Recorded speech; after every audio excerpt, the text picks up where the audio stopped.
Mahalagang paalala, ang lahat ng mga balitang aking inihahayag ay hindi sa akin mismo nanggaling. Ito ay galing sa mga source ng Aldab Nation sa iba't ibang social media platform. Ako ay tagapaghatid lamang at nagbibigay ng komento.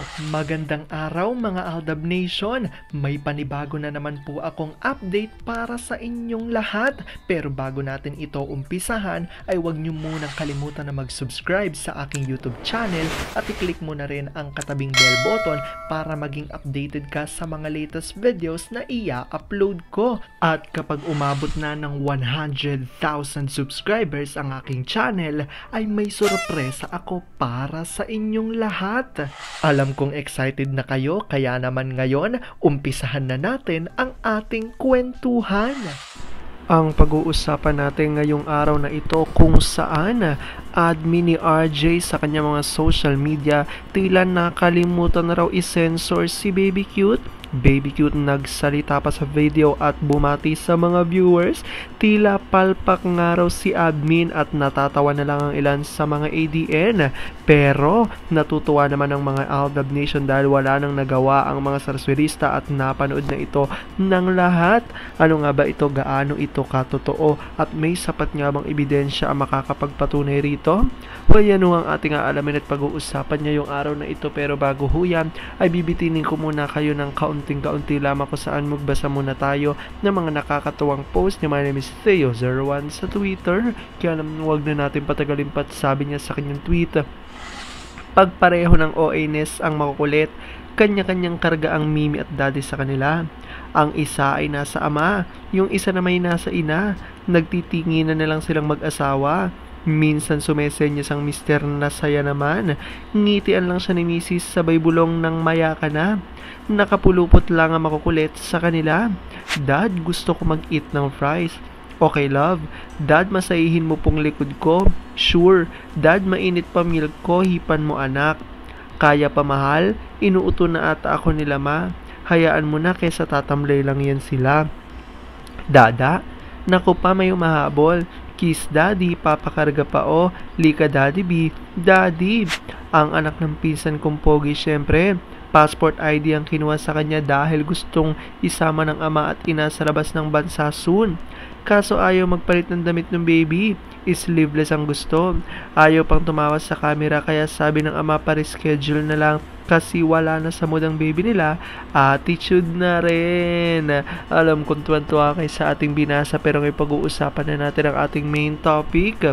Oops! Wait lang, saglit lang to. May ipapaalala lang ako para sa mga bago pa lang sa aking channel. Huwag niyong kalimutan na mag-subscribe sa aking YouTube channel at i-click niyo na rin ang notification bell para lagi kayong updated sa mga latest videos na i-upload ko at para maging parte na rin kayo ng aking Fanatics channel family. Well, alam kong super excited na kayo sa ating kwentuhan, kaya naman dumako na tayo sa ating main topic.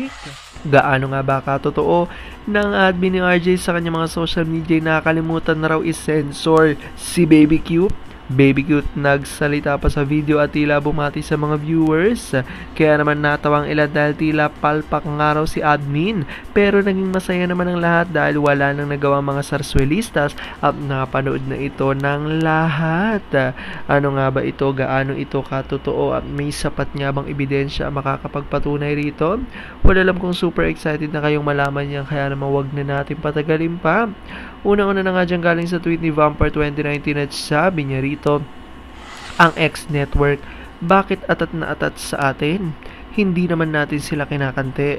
Nakakatakot ba tayo? Ang babait nga natin. Kasi walang fandom mga stars nila na gaya sa atin na ipinagtatanggol o pinaglalaban ng kanilang idolo.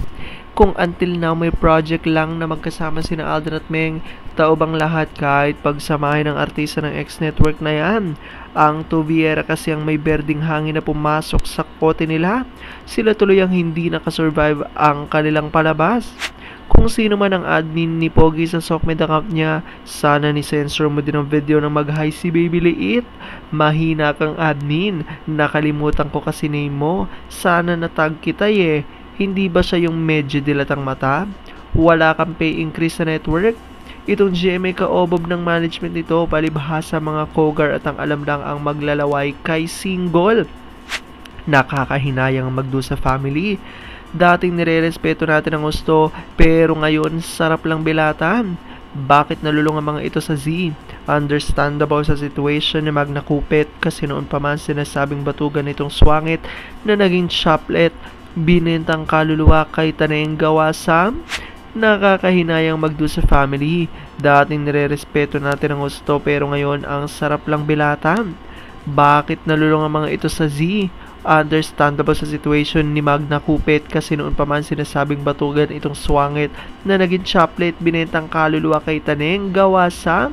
At sabi rito ni Gabriela Sayagaya, gustong-gustong gumawa ng sarswela, puro kasinungalingan ng mga ulol na hindi umubra sa TBAD and ADN fandom. Ang mga ulol ay naglolokohan laban TBAD and ADN para sa RFJ fam. Aldab will be back. Sabi naman ni Twin Flame Australia, ang Aldab fandom ay beyond compare, kaya ganoon na lang ang kaatat nila sa atin at gustong sirain. Palibasa sila wala, ang Aldab lang ang meron. Sabi naman ni EMA, kapag wala na kasi ang ADN, wala silang sakit ng ulo.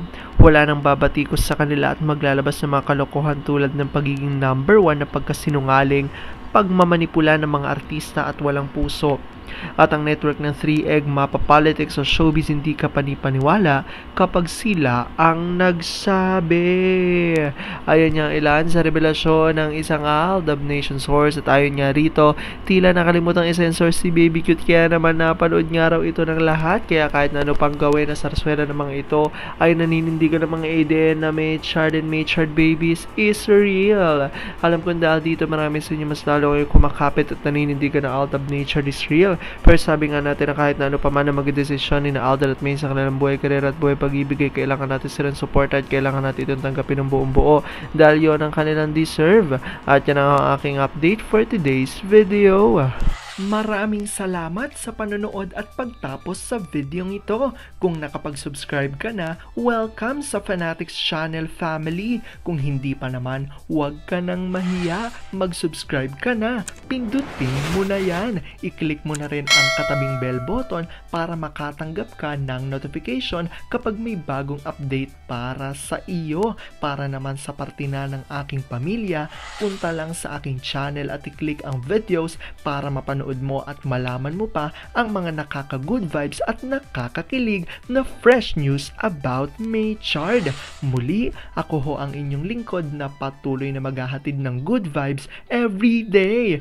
Thank you mga Aldab Nation. Ingat!